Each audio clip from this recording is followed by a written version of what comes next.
I thought my childhood friend was just arrogant, but living with him nearly ruined my life. I've known Camila and Mark since high school. We grew up in the same neighborhood on the north side of Chicago, and for the most part, life back then felt simple. But simplicity has a funny way of disappearing when money gets involved. Mark got it, and he let it define him in a way that made every interaction with him feel like walking on a tightrope over a pit of fire. When I got the text from him inviting me to his downtown loft for the weekend, I almost didn't respond. The loft was in the Gold Coast, in one of those glass towers that reflect the city like it's some sort of crystal palace. The kind of place where everything gleams, but it's cold, impersonal, and screams, "Look at me, I'm better than you. You're coming, right?" The text read, just 3 words. Mark didn't bother with pleasantries. Always direct, and always self-assured. I wasn't sure I wanted to see him. Pangea species high school Mark had been funny, a little obnoxious, sure, but fun. College Mark became an Instagram highlight reel. Social media didn't capture the moments he was actually a good person, it captured the moments he wanted everyone else to see. And living that way, I'd learned over the years, tends to make someone unbearable. Camila, on the other hand, was the reason I went. She'd been my anchor for years, a level-headed counterweight to Mark's ego. She told me, "William, you'll survive one weekend. It's actually kind of fun. Just keep your sense of humor." And, honestly, I trusted her judgment. So, Saturday afternoon, I took the train downtown and walked into Mark's glass fortress, feeling like an interloper in a world that was meticulously curated. He greeted me at the door with a grin that didn't quite reach his eyes. "William," he said, "you made it? I wasn't sure you'd want to see me in my prime." I chuckled, trying to hide the irritation bubbling beneath my skin. "Your prime seems flashy." "Flashy is subjective," he said, sweeping his hand across the loft. It was immaculate, but in a sterile, lifeless way. Marble floors, floor-to-ceiling windows, and a view that made you feel like the city was a toy beneath your feet. I prefer the term cultivated. I followed him in, noticing Camila in the kitchen, pouring herself a glass of water. She smiled warmly, and that smile was a relief. We started with drinks, the 3 of us trying to bridge the awkward distance between the old comfortable versions of ourselves and the polished, awkward versions adulthood had forced us into. First, it was harmless. Mark told stories of trips he'd taken, investments he'd made, and people he knew. He name-dropped with the casual arrogance of someone who believes that the universe revolves around him. Camila and I exchanged glances. A silent acknowledgement that the stories sounded exaggerated, but were delivered with such conviction that it was impossible to argue. Then came the friendly game Mark wanted us to play.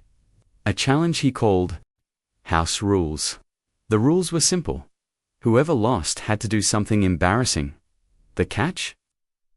The embarrassment was entirely up to Mark's imagination. I should have left right then, but something made me stay.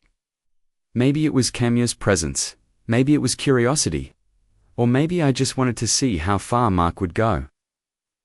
The first round was full of harmless trivia questions and little dares like singing a line from a song or doing a goofy impression. But the dares started escalating quickly, and Mark didn't just escalate them. He weaponized them. "William," he said with a smile that didn't reach his eyes, "I think it's time you show us your dance moves.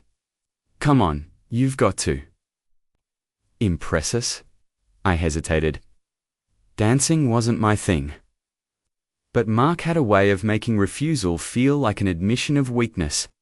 And Camila just looked at me, silently urging me to navigate this minefield with tact. I did a little jig, careful not to embarrass myself, and Mark laughed in a mocking, theatrical way that was loud enough that it echoed off the glass walls. "Not bad," he said, still laughing. But I expected more. You're holding back. William, you should let go. Isn't that what friends are for?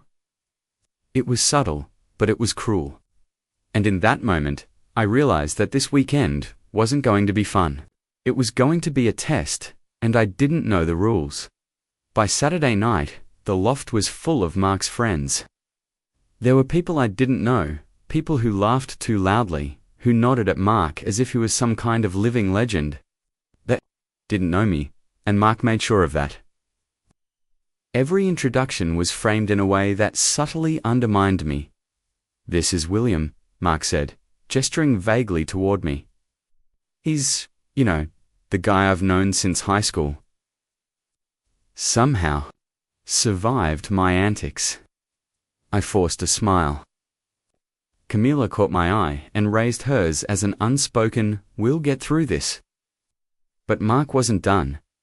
As the night progressed, the dares continued. I was asked to tell an embarrassing story from high school, one that Mark knew would make me look ridiculous. Camila tried to intervene, but Mark waved her off with a condescending laugh. "I want the full story, William." "Don't hold back. Our guests deserve the truth." I felt trapped. This wasn't just friendly teasing. It was orchestrated humiliation. And I realized something about Mark I hadn't fully grasped before. He didn't just like attention. He thrived on control. The more he could manipulate people into laughing at someone else, the more powerful he felt. By 11 p.m., I was exhausted. I could feel the tension in my shoulders and the tightness in my jaw. And then came the final straw. Mark suggested a truth or dare round, aimed specifically at me. He made a show of everyone agreeing it was only fair. I was cornered. I knew saying truth would lead to a story that Mark would spin into humiliation, and saying dare meant enduring some ridiculous task he'd invented on the spot. I glanced at Camila. Her expression was a mixture of sympathy and frustration. She mouthed, "You don't have to do this," but the room was full of eyes on me. The way Mark looked at me made it clear he'd enjoy every second of me squirming. I swallowed hard. "Dare?" I said, my voice steadier than I felt. Mark grinned like a predator. "Perfect. I knew you'd choose wisely. I dare you to call your mum and tell her how much you miss me." The room erupted in laughter. Camila groaned under her breath. I could feel heat rising in my chest, not just embarrassment, but fury. I excused myself and stepped onto the balcony, needing air and a reminder that the world was bigger than this glass cage. Camila followed. "You're okay?" she asked. "I'm fine," I said, though my hands were shaking. "It's just I forgot. How exhausting he can be. How cruel he can be." She nodded, understanding. "You can't let him get under your skin. He's not worth it." I wanted to believe her. I really did. But as I looked back at the loft, at Mark laughing and directing attention like a conductor of humiliation, I realized this weekend was going to be a lot longer than I thought, and far more dangerous to my patience and self-esteem than I had anticipated. Sunday morning arrived with the bitter Chicago chill that cut through the glass walls of Mark's loft. I woke on the couch, stiff and tense, the memory of last night's humiliating games still burning in my chest. My muscles ached, my jaw throbbed from forcing smiles, and I felt like I'd aged 10 years overnight. Camila was already in the kitchen, sipping coffee, looking impossibly calm. The aroma of freshly brewed coffee and baked croissants filled the room, a small comfort, amid the chaos Mark had orchestrated. "You survived?" she said lightly, giving me a small smile. "Barely. I feel like I didn't," I muttered, rubbing my eyes. Camila sighed, placing her cup down. "I warned you. There's a method to his madness. He only pushes as far as people let him. But once you figure that out, you can survive. Wanted to believe her, but a knot of tension in my chest told me otherwise. By 10 a.m., Mark had already begun mobilizing what he called a Sunday adventure. This involved a bizarre series of challenges across the city, which he dubbed the City Survival Challenge. The rules were convoluted: complete tasks, make people laugh, and be the most outrageous. But the tasks were almost always designed to humiliate me. Camila and I tried to protest, but Mark waved off our concerns with a smug, "Trust me, it's all in good fun." Our first task took us to Lincoln Park. I was assigned to approach strangers for absurd requests, directions to places that didn't exist, or questions so specific and strange that anyone hearing them would assume I was insane. Cangela followed, offering moral support. But I could feel Mark filming everything on his phone, narrating like a cruel, self-satisfied reality show host. Ask that man over there where you can buy a used unicycle for under $20. Mark instructed. His grin was infuriating. And make sure he sees how desperate you are. I complied, though inside, I was fuming. People laughed at me, some politely, some openly mocking.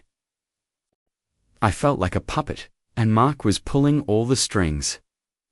Camila's hand on my shoulder reminded me to keep my composure, but it was hard not to snap. Hard not to tell him to get over himself. We moved from the park to the magnificent Mile, and then to a small, crowded cafe where I had to ask the barista for a list of all the blue mugs in stock. Ranked by emotional impact, each task made me feel more absurd, more visible, and more trapped. Meanwhile, Mark's friends cheered him on, reinforcing his ego and my humiliation. It felt like the entire city had become a stage, and I was the unwilling actor in his production. By the time we returned to the loft, I was mentally and physically drained. My frustration was at a boiling point. Camila, always the voice of reason, tried to calm me. "William, don't react. That's exactly what he wants. He only has power. If you let him." "I know, but it's impossible to ignore," I admitted. "Everything he does is calculated. Everything he does is calculated. Every joke is designed to make me feel small. And I hate that it works." Camila nodded sympathetically. "Then find your own power. He can't control what you refuse to surrender." Her words lingered, resonating deeper than I expected. Slowly, a strategy began forming in my mind. If Mark thrived on control and attention, then taking away both would dismantle him. I didn't need to fight him in his arena. I just needed to stop playing by his rules. That afternoon, Mark announced a rooftop wine tasting event. The city spread below us like a glittering map, the kind of view that usually impressed me, but today, it was overshadowed by the tension in the air. Mark was in full form, commanding attention, introducing guests, recounting stories, and basking in the energy of everyone hanging on his every word. He spotted me and waved, his smile smug and expectant. "William, up next for the wine guessing challenge. Let's see if you can impress everyone." I felt my chest tighten. The memory of previous humiliations made me want to refuse, but I realized something crucial. The challenge wasn't really about wine. It was about perception, about control, about me reacting to him.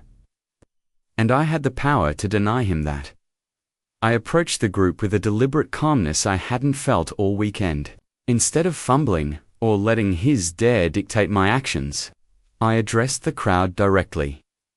"You know," I began, "I think the real challenge here isn't guessing the wine. It's understanding why we feel the need to compete in ways that put others down. Isn't that right, Mark?" The room fell silent. I could see the flash of surprise in Mark's eyes, the tiny fissure in his composed exterior. His charm was failing. "I'm not here to perform," I continued, holding the glass confidently. "I'm here to enjoy the company of friends, and pretending someone's life is a joke because they don't conform to your ego isn't fun. It's cruel." Kaniel raised her glass and nodded. I couldn't agree more. We're all here to celebrate, not compete. And the people we value shouldn't feel small just because someone else wants to feel big. The dynamic shifted instantly. Friends were quiet, unsure how to react. For the first time, I realized the true source of his power: attention. Remove the audience, and his influence crumbled. For the next hour, I maintained that calm control, participating in the event only on my own terms. I laughed when it was funny, offered observations without allowing them to be twisted against me, and subtly encouraged others to join me in ignoring Mark's theatrics. Slowly, the rooftop transformed from a stage for his ego into a space where we could all enjoy ourselves. Mark tried to regain control, suggesting another game, but it was ineffective. His audience wasn't laughing at me anymore. They were uncertain and questioning. His charisma, once magnetic, now seemed brittle and hollow. Simila grabbed my arm as we left the rooftop. "See? You didn't have to fight him physically. You just had to refuse to let him fight you mentally. That's how you win." I smiled for the first time all weekend. Genuine relief replaced tension. Mark trailed behind us, his expression unreadable but clearly uncomfortable. For the first time, I felt like myself again, not a pawn in his game. Not a punchline for an ego-driven performance. That night, I reflected on the weekend. Mark wasn't evil. He was insecure, masked by wealth and arrogance, but that didn't excuse his cruelty. More importantly, I realized that controlling your reaction to toxic people is more powerful than any counterattack. And for the first time, I felt a sense of victory. Not the shallow kind that comes from humiliating someone else, but the deep, satisfying kind that comes from reclaiming yourself. Monday morning came slowly, with the cold Chicago air pressing against the loft's glass walls. Mark was already in motion, pacing around like a king preparing for battle. His phone buzzing constantly with messages and notifications. The weekend's subtle shifts had clearly not gone unnoticed, and I knew that today he would escalate. Mark didn't tolerate losing control. And this was the final act in his personal theater, CAMILA. And I had breakfast quietly, plotting our strategy. We didn't need to humiliate him outright. That would give him more power. Instead, we planned to expose the fragility behind his persona subtly, using his own arrogance against him. "He's going to push further today," Camila warned, stirring her coffee. "He can't handle losing attention. Be ready for anything." "I'm done being afraid," I said, a calm determination settling over me. This isn't about surviving anymore. It's about ending this carefully but decisively. Our first opportunity came when Mark invited several of his influential friends to the loft for brunch. They were the type who fed off Mark's energy, nodding at everything he said, laughing at his jokes, reinforcing his persona. Naturally, he put me front and center again. "William," he said, gesturing flamboyantly, "you're going to love this. It's called Spot the Loser. You fit right in." I forced a polite smile, refusing to react. Instead, I answered his questions with calm confidence, redirecting the conversation subtly toward neutral topics. When he tried to draw attention back to himself with stories of wealth, travel, or high-profile acquaintances, I simply nodded and laughed politely, never overplaying my hand. As the brunch progressed, I noticed cracks forming in his audience. His friends weren't laughing automatically anymore. They were observing, questioning, noticing inconsistencies in his stories, and witnessing his repeated attempts to dominate attention. Mark's charm had relied entirely on unquestioned admiration, and now that admiration was faltering. By late morning, Mark, frustrated and desperate, decided to escalate further. He announced a rooftop challenge, our final game. This one, it was ridiculous, even by his standards. I was supposed to recount humiliating high school stories to strangers on the street below. The task was absurd and cruel, designed to humiliate me in front of everyone. I exchanged a glance with Camilla, who gave a subtle, knowing nod. This was the moment. I realized that this challenge wasn't about embarrassment, it was about perception, about control, about testing whether I could maintain my composure. Instead of complying, I stepped forward and addressed the crowd, not with stories about myself, but with a calm, confident speech about humility, friendship, and the dangers of ego-driven control. I spoke clearly, emphasizing that fun shouldn't come at the expense of others. That laughing at someone's discomfort was not entertainment. The effect was immediate.